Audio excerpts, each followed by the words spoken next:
Hai sahabat jiwa, Assalamualaikum warahmatullahi wabarakatuh. Bertemu lagi dengan Bang Jai di Yunasihat Jiwa. Salam sehat jiwa. Kali ini Bang Jai akan membahas tentang ODGJ yang merasa rendah diri atau merasa minder, ya. Dan kira-kira kenapa bisa seperti itu? Bagaimana cara mengenalinya dan apa yang perlu dilakukan oleh ODGJ sendiri maupun keluarganya untuk membantu meningkatkan harga diri atau menghilangkan rasa minder atau tidak percaya diri. Oleh karena itu silahkan simak ya, jangan di skip, silahkan subscribe yang belum subscribe. Nah, yang pertama Bang Jai akan jelaskan dulu. Kalau di istilah perawatan ya, istilah kesehatan jiwa, ODGJ yang sering merasa minder, tidak percaya diri ya, atau sering dikatakan insecure ya. Nah, itu sebenarnya satu kondisi di mana seseorang mempunyai kritik diri atau penilaian yang negatif tentang dirinya, dan penilaian yang negatif itu sering dipikirkan. Ya, apalagi ada situasi yang mendukung sehingga pada akhirnya menimbulkan rasa malu, minder, tidak percaya diri ketika ketemu dengan orang lain. Ya, nah sekarang apa yang bisa membuat ODGJ, ya, orang dengan gangguan jiwa atau orang dengan skizofrenia itu menjadi rendah diri atau minder? Ya, yang tentu hal yang paling utama adalah mereka tidak mempunyai coping yang adaptif atau coping yang baik ketika menghadapi masalah, ya, atau sering disebut dengan coping individu tidak efektif.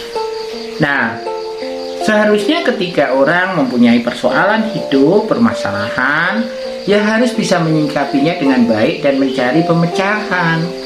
Tapi kadang-kadang setiap orang tidak mempunyai kemampuan yang sama untuk menyelesaikan masalah, sementara orang di luar itu tidak mengerti, tidak membantu, yang ada justru menghujat, mengkritik, menghina. Nah, terkadang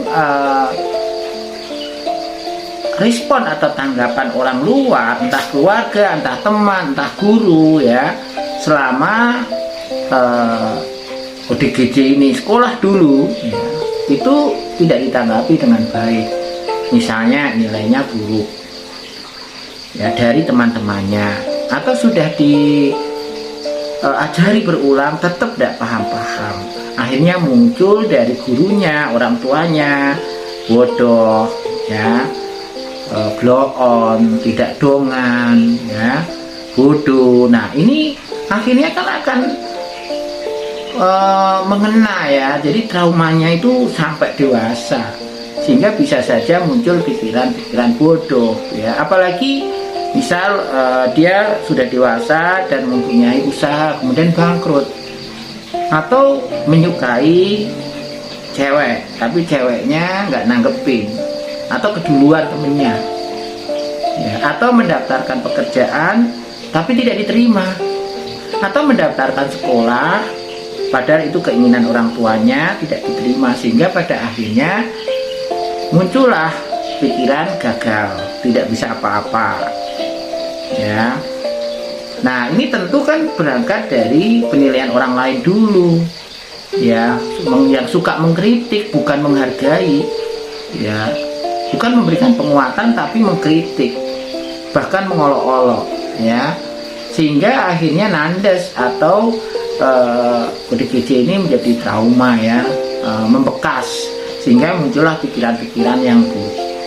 Kemudian bisa jadi karena faktor fisik, misalnya terlalu gendut, terlalu kurus, atau nggak bisa mendengar, nggak bisa bicara, atau jalannya pincang. Nah, tentu ini bisa saja menimbulkan kritik diri atau penilaian yang negatif tentang dirinya. Nah, tentu itu dipupuk dengan kondisi lingkungan. Mungkin selama dia usia sekolah atau remaja sering diejek, dihina karena faktor fisik. Nah, ini yang seringkali membuat labeling atau pikiran negatif ini muncul. Nah, kalau dia cara bertahannya atau menyesuaikan dirinya nggak baik, tidak bisa menghadapi secara gentle, ya otomatis akan ada rasa minder, ya, rasa malu, tidak percaya diri. Ya, seandainya dia bisa menghadapi apa yang diomongkan orang lain, ya, ditunjukkan orang lain ke dia, ya, atau dia bisa menerima kondisi terburuk dari dia, bisa menerima kekurangan dan mengenali kelebihannya, maka ya secara otomatis akan tidak muncul itu harga diri rendah, ya. Nah, sekarang apa yang bisa kita jumpai ketika wah ini ODGJ ini harga diri rendah nih? Tentu pertama-tama ya sering kelihatan menyendiri, ya, tidak suka kumpul-kumpul. Kalau disuruh bicara itu kadang ngomong nggak bisa, suruh melakukan aktivitas nggak bisa. Nah, yang paling parah ya banyak sekali keluhan. Jadi kalau disuruh kegiatan bersama temennya, yang dadanya sesek, yang pusing, ya, yang perutnya sakit, pokoknya banyak alasan, ya. Kemudian ketika dipaksa untuk bergaul orang lain, mungkin akan menghindari kontak mata dan sering menunduk. Kalaupun dia berani berbicara, kadang-kadang bicaranya itu pelan, lambat gitu, ya. Nah, kalau untuk senyum itu rasanya sulit gitu kan. Nah, sehingga sangat kelihatan sekali bahwa orang ODGJ dengan harga diri rendah ini bisa kita kenali. Nah, kalau kita tanya, bisa jadi ODGJ ini bilang ada rasa minder, malu, ya, takut tidak bisa, tidak percaya diri, terus kemudian merasa gagal, merasa bodoh, merasa jelek dan sebagainya. Sehingga kita tahu bahwa oh ini memang mengalami harga diri rendah atau minder atau tidak percaya diri. Nah, sekarang apa yang bisa kita lakukan? Ya, bagi ODGJ sendiri tentu langkah yang pertama harus dilakukan adalah berusaha mengenali hal positif, aspek positif yang dimiliki, ya.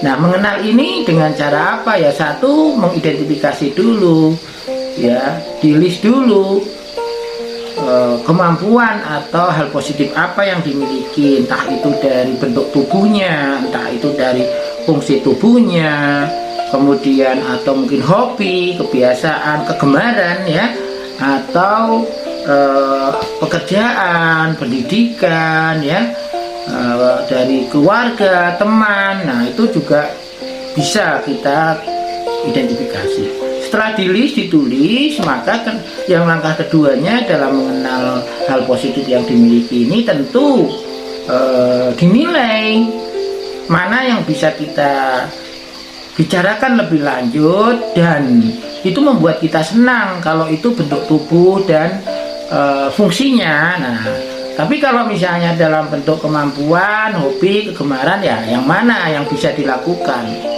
ya, entah bisa dilakukan di rumah sakit dan dilakukan di rumah, itu bisa dibicarakan lebih lanjut.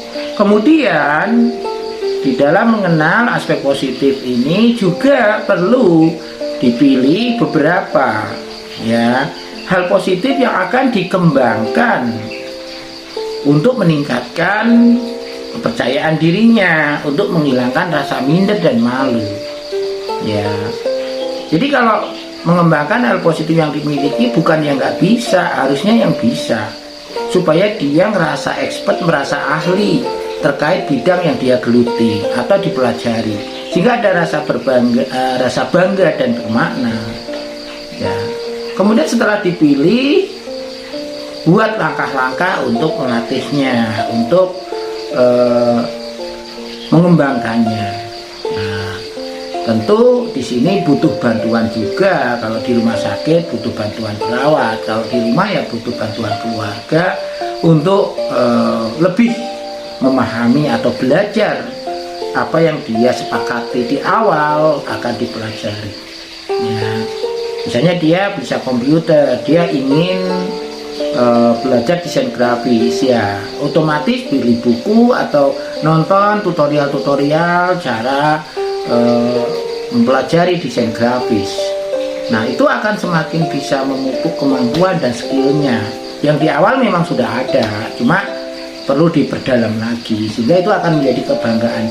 Sama ketika tiba-tiba memilih menyapu, mengepel atau melakukan pekerjaan harian, ya. Jadi setelah dipilih itu berikutnya apa ya? Mulai melakukan pengembangan kemampuan. Ya, kalau misalnya dia bangga dengan bentuk tubuh atau fungsinya, ya tinggal dibicarakan aja, sering diskusi tentang hal positifnya itu, sehingga dia akan selalu ingat dengan hal positif yang dimiliki. Tapi kalau misalnya terkait kemampuan, kegemaran, ya mungkin perlu dilatih kembali ya, hal-hal yang memang bisa meningkatkan harga dirinya. Jangan lupa setiap ODGJ atau ODS bisa melakukan pekerjaannya atau latihan yang sudah disepakati, berikan reinforcement atau penghargaan, ya, atau terima kasih, ucapan bagus sekali, luar biasa, itu penting sekali. Walaupun mungkin kadang agak aneh karena nggak biasa itu diberikan, ya, tapi paling tidak itu bisa memupuk harga diri pasien atau ODGJ, ya. Nah, berikutnya adalah tentu keluarga harus memfasilitasi, harus mendampingi, ya, ODGJ ini untuk latihan. Kenapa? Kendalanya adalah komitmen. Kadang-kadang ODGJ ini tidak konsisten dengan komitmen yang sudah dibuat di awal. Rasa males, rasa ragu-ragu, takut salah, itu seringkali muncul. Nah, inilah pentingnya kehadiran keluarga sebagai caregiver. Untuk apa? Untuk meningkatkan harga dirinya, meningkatkan semangatnya, meningkatkan optimismenya. Kalau latihan-latihan pengembangan diri yang sudah diterapkan, ya, yang sudah disepakati itu benar-benar dilatih dan dikembangkan, dibudayakan, maka paling tidak sepekan sekali itu perlu diajak diskusi terkait hal-hal yang sudah dilakukan untuk meningkatkan atau mengembangkan harga diri. Nah, ini tentu perlu keluarga tahu bahwa ada diskusi hal positif yang dimiliki, ya, hal yang sudah dilakukan. Ya, ketika bisa belajar, bisa melakukan hal lain yang lebih bervariasi, apalagi itu bermanfaat untuk orang lain, bagaimana perasaannya? Mungkin yang dulu merasa tidak berguna, ya, menjadi berguna karena orang lain berterima kasih atas bantuan, atas pekerjaan yang sudah dilakukan. Kalau dulu merasa nggak bisa melakukan apapun, setelah latihan ternyata bisa dan orang lain mengamininya bahwa hasilnya bagus, ini juga bisa meningkatkan harga dirinya, ya. Ya, sehingga di lingkungan pun ya harus dipastikan nyaman, aman, kondusif, bersahabat, ya. Tapi kalau keluarga atau orang-orang sekitar masih suka mengkritik, menghina, memojokkan, ya gimana harga dirinya akan naik, ya kan? Gimana rasa minder dan tidak percaya dirinya akan hilang, ya tidak mungkin, ya. Kemudian bagaimana dengan obat? Ya, bagaimanapun juga tentu ada beberapa obat yang diberikan dokter ahli jiwa atau psikiater yang ada kaitannya bagaimana meningkatkan harga diri atau rasa nyaman terkait dengan dirinya, sehingga menjadi semangat untuk beraktivitas, semangat untuk bersosialisasi. Misalnya saja ada beberapa pasien yang diberikan obat Abilify atau ada juga risperidon, itu cukup bisa membuat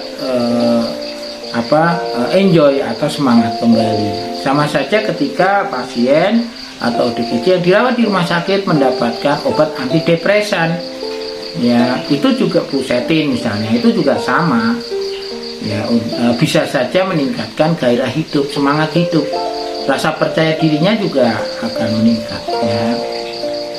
Itu kira-kira apa yang bisa dilakukan untuk bisa meningkatkan harga diri, menghilangkan rasa minder dan tidak percaya diri ODGJ ya.